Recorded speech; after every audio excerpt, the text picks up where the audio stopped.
ಆತನನ್ನು ಕರೀತೇನಂತೆ ಮಗನೇ ಚತುರ್ಬಾಹು.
ಹೀಗೆ ಹೋಗುದಲ್ಲ ಮಗನೇ, ಬಂಗಾರದ ಹುಂಬಟ್ಟದಲ್ಲಿ ರಣವೀರ್ಯವನ್ನು ಕೊಟ್ಟಿದ್ದೇನೆ, ಆಯುಧವನ್ನು ಕೊಟ್ಟಿದ್ದೇನೆ, ಹೋಗಿ ಜಯಿಸಿರೋಣ.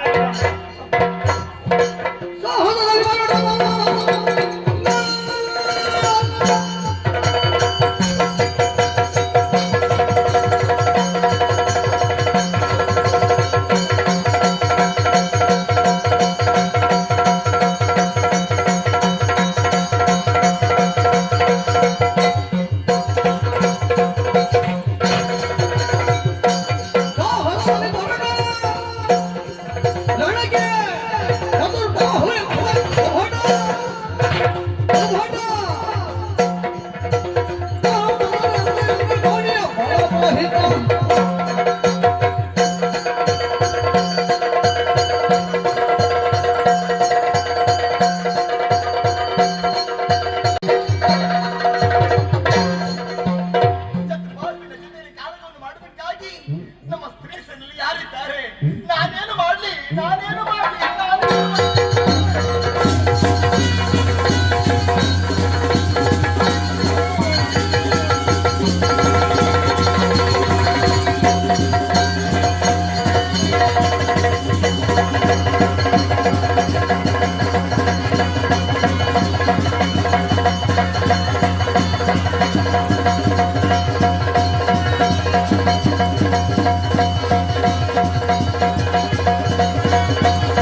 ಎಂತದಂತ ಬಯಸಿದ್ದಿ? ಯಾಕಮ್ಮ?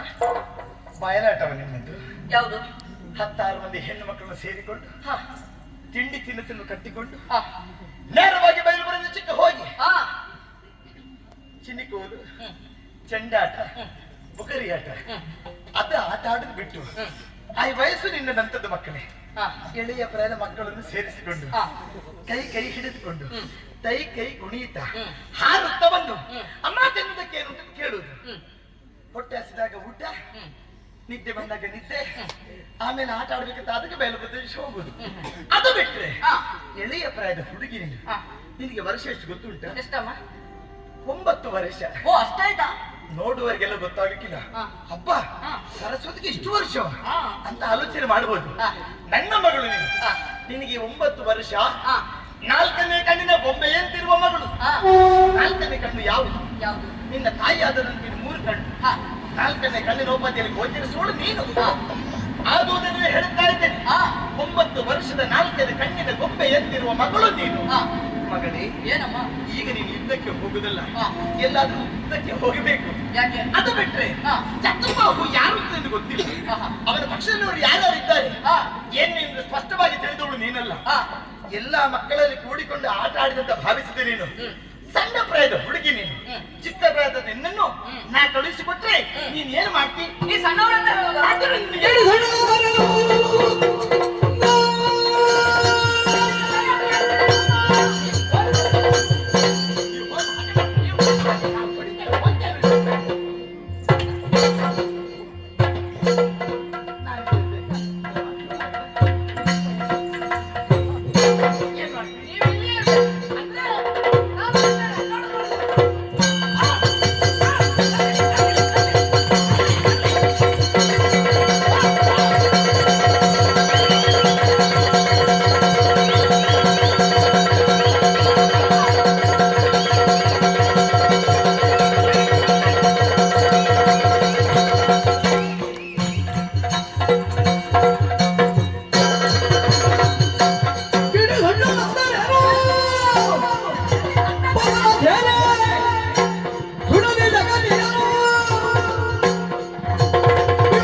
ಏನೆನ್ನುವುದನ್ನು ನೀವು ಇಷ್ಟು ಹೇಳಿದ ಮೇಲೆ ನನ್ನನ್ನು ಕಳಿಸಿಕೊಡ್ಲೇಬೇಕು. ಅಂದ್ರೆ ಬೆಳೆಯುವ ಸಿರಿ ಮೊಳಕೆಯಲ್ಲಿ ಅಂತ ದೃಢವಾಗಬೇಕಂತಾದ್ರೆ, ಆ ಮೊಳಕೆ ಎಷ್ಟೊಂದು ಬಲಾಢ್ಯ ಉಂಟು ಎಂಬುದು ನಿಮಗೆ ಗೊತ್ತಾಗಬೇಕಂತಾದ್ರೆ, ರಣಕ್ಷೇತ್ರಕ್ಕೆ ಇಂದಿನ ದಿನ ಸರಸ್ವತಿ ಹೋಗಲೇಬೇಕು.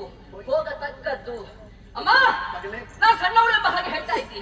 ಕಿಡಿ ಸಣ್ಣದಾದ್ರೆ ಏನಂತೆ, ಇಡೀ ಪ್ರಪಂಚವನ್ನೇ ಸುಡುವಂತಹ ಶಕ್ತಿ ಸಣ್ಣ ಕಿಡಿಗಿರ್ತದಂತೆ. ಗಾಳಿಯ ಸಂಪರ್ಕ ಸುಟ್ಟು ಹೋಗುವುದೇ ಅಲ್ವಾ? ಸರಿ. ಆಮೆಯನ್ನು ನಿಯಂತ್ರಿಸುವುದಕ್ಕೆ ಸಣ್ಣ ಅಂಕುಶ ಸಾಕಂತೆ. ಅದು ಖಂಡಿತ ಅಲ್ವಾ? ಅದಕ್ಕಾಗಿ ಇಂದಿನ ದಿನ ಕ್ಷೇತ್ರದಲ್ಲಿ ಆ ಶತ್ರುಗಳಿಗೆ ಅಂಕುಶ ಪ್ರಾಯಣಾಗುವುದಕ್ಕೆ ನಾನೇ ಹೋಗ್ತೇನೆ. ಕೊಡಮ್ಮ ಅಪ್ಪಣೆ. ಮಗಳೇ ಮಗಳೇ, ಛಲವ ಬೇಡಾದರೆ ಮಗಳ ಮುದ್ದಿಸಿ, ಮಗಳ ಮುದ್ದಿಸಿ, ಛಲವ ಬೇಡಾದರೆ ಮಗಳ ಮುದ್ದಿಸಿ, ಮಗಳ ಮುದ್ದಿಸಿ, ಮಗಳ ಮುದ್ದಿಸಿ,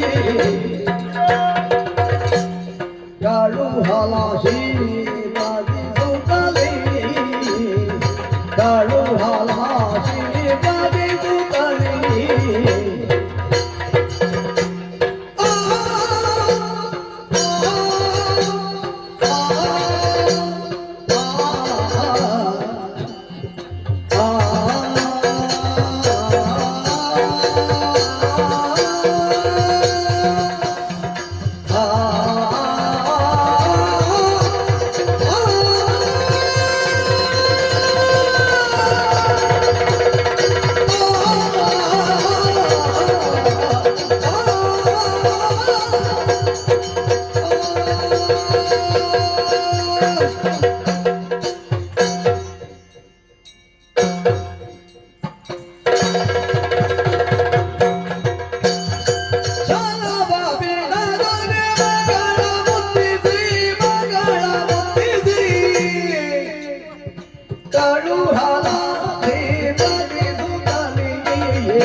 ಮಗಳ ಮುತ್ತಿಸಿ, ಮಗಳ ಮುತ್ತಿಸಿ,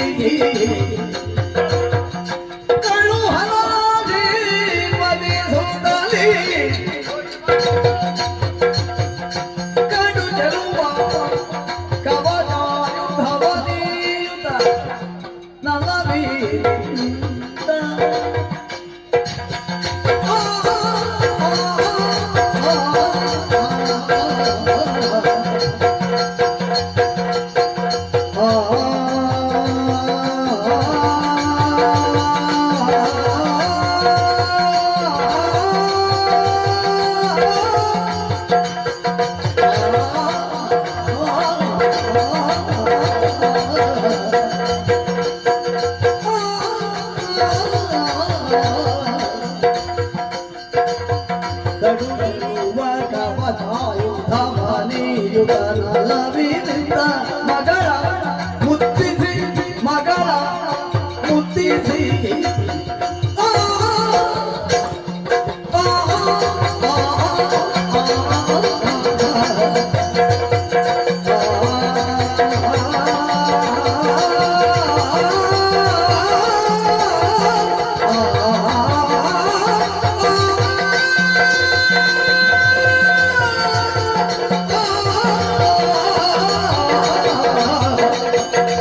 ಮಾತಾಡಿದ್ದು. ನನ್ನ ಮಗಳ ಬಾಯಲ್ಲಿ ಏನು ಬರ್ತದೆ ಎನ್ನುವ ಕಾರಣಕ್ಕಾಗಿ. ಅಬ್ಬ ವೀರ ಪಂಕ್ತಿಯ ನುಡಿಯನ್ನು ಕೇಳಿದಾಗ ನನ್ನ ಮಗಳು ನೀನು ಸತ್ಯ. ಸಿಂಹದ ಮರಿಯಲ್ಲಿ ಸಿಂಹದ ಮರಿಯೇ ಹುಟ್ಟಬೇಕು ಹೊರತು ಹೆಗ್ಗಣದ ಮರಿ ಹುಟ್ಟುವುದಕ್ಕೆ ಸಾಧ್ಯ ಉಂಟ? ಇಲ್ವೇ ಇಲ್ಲ. ನೀ ಸಿಂಹದ ಮರಿ, ನೀನು ಸಿಂಹಿಣಿ, ನಾನು ಮರಿ ಸಿಂಹಿಣಿ. ಖಂಡಿತವಾಗಿ ಅರ್ಥವಾಯಿತು ಮಗಳೇ. ನಾ ಹೇಳಿಕೊಟ್ಟಂತ ವಿದ್ಯೆಯಲ್ಲೂ ಸಾರ್ಥಕ್ಯವನ್ನು ಪಡೆಯುವುದಕ್ಕೆ ಸಾಧ್ಯವಾಯಿತು. ಶಸ್ತ್ರಾಸ್ತ್ರ ಎಲ್ಲ ವಿದ್ಯೆಯನ್ನು ಬಲ್ಲವಳು ನೀನಾಗಿ. ಹೋಗು, ರಣರಂಗವನ್ನು ಸೇರು, ಬರುವಂತಹ ಚಕ್ರವಾಹನ ಜೊತೆ ಕಾಳಗವನ್ನು ಮಾಡು. ಆದರೆ ಒಂದು ಮಗಳೇ, ಏನಮ್ಮ? ಬರುವ ಹೇಗಿರ್ತಾರೆ ಹೇಳುವುದಕ್ಕೆ ಸಾಧ್ಯವಿಲ್ಲ. ಅನಿವಾರ್ಯ ಅಷ್ಟ ಸಿದ್ಧಿಯನ್ನು ಬಲ್ಲವರವರಾಗಿದ್ದಾರೆ. ಮಾಯಾವಿಗಳು ಮೊದಲೇ ಆಗಿದ್ದಾರೆ. ಆಗುವುದರಿಂದಲೇ ಅವರ ಪಾಲಿನ ನಮಗೆ ಸೋಲು ಇರುವುದು ಬರಬಾರದು. ಅದಕ್ಕಾಗಿ ಅರ್ಥ ಮಾಡಿಕೊಂಡ ತಾಯಿ ವಿಶೇಷವಾದಂತ ಎದೆ ಕವಚ, ಶಿರಸ್ತ್ರ ಎಲ್ಲ ಗೊತ್ತಾಯಿತು. ನೀ ಧರಿಸಿದ ಒಂದು ರೀತಿಯೇ ಬೇರೆ. ಅಪ್ಪ ಈಗ ನೋಡ್ಬೇಕು, ಹುಡುಗಿ ಗಂಡುಡಿಗೆ ಮಾತನಾಡು ಹೋಗು ಕ್ರಮೆಲ್ಲ ಹೆಣ್ಣು ಮಕ್ಕಳು. ಅದರಲ್ಲಿರೋದು ಹೆಣ್ಣು ಮಕ್ಕಳಲ್ಲಿ ಬೇರೆ ಯಾರು ಗಂಡಸರಿಲ್ಲ. ಹಾಗಂತ ಹೇಳಿ ಬರುವಂತವ್ರಿಗೆ ಸರಿಯಾದ ಪಾಠ ಕಲಿಸಬೇಕಂತಾದ್ರೆ ಇಷ್ಟು ಸಾಕಾಗುದಿಲ್ಲ. ಈಗ ವಿಶೇಷವಂತ ಅರ್ಥ ಚಂದ್ರ ಅಂತ ಕೊಡೋದು. ಆಮೇಲೆ ನನ್ನ ಬಿಲ್ಲು ಉಂಟು. ನನ್ನ ಬಿಲ್ಲು ಯಾರಲ್ಲಿ ಕೊಡುವಂತ ಆಲೋಚನೆ ಮಾಡಿದ್ದು. ನನ್ನ ಮಗಳು ಮಾತ್ರ ಸಮರ್ಥವು. ಆಗುವುದರಿಂದ ವಿಶೇಷವಾದ ಆಯುಧವನ್ನು ನಿನ್ನ ಕೈಗಿಟ್ಟಿದ್ದೇನೆ. ಆದಷ್ಟು ಬೇಗನೆ ಹೋಗಿ ಬಾ. ಚತುರ್ ಬಾಷ್ಪನಿ ಕೊಂದು ಬಂದಿ ಅಂತಾದ್ರೆ ಲಲಿತ ಸಹಸ್ರ ನಾಮದಲ್ಲಿ ನಿನ್ನ ಹೆಸರು ಒಂದಾಗಲಿ. ಹೋಗಿ ಬಾ.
ಆದ್ದರಿಂದ ಇದು ರಣಕ್ಷೇತ್ರ.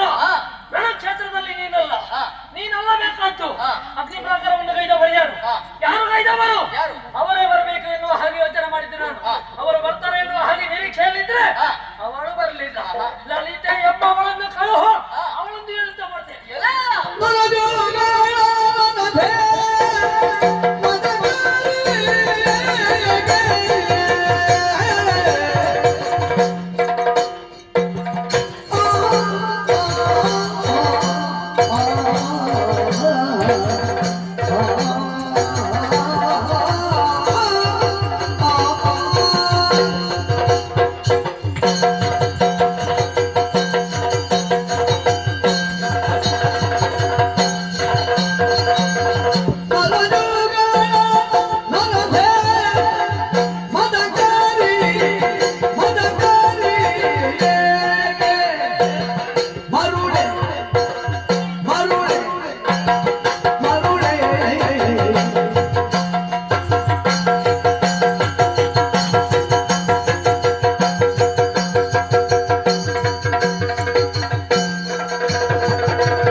ಏನಾದ್ರೂ ಒಂದು ಮಾಡ್ತೇವೆ.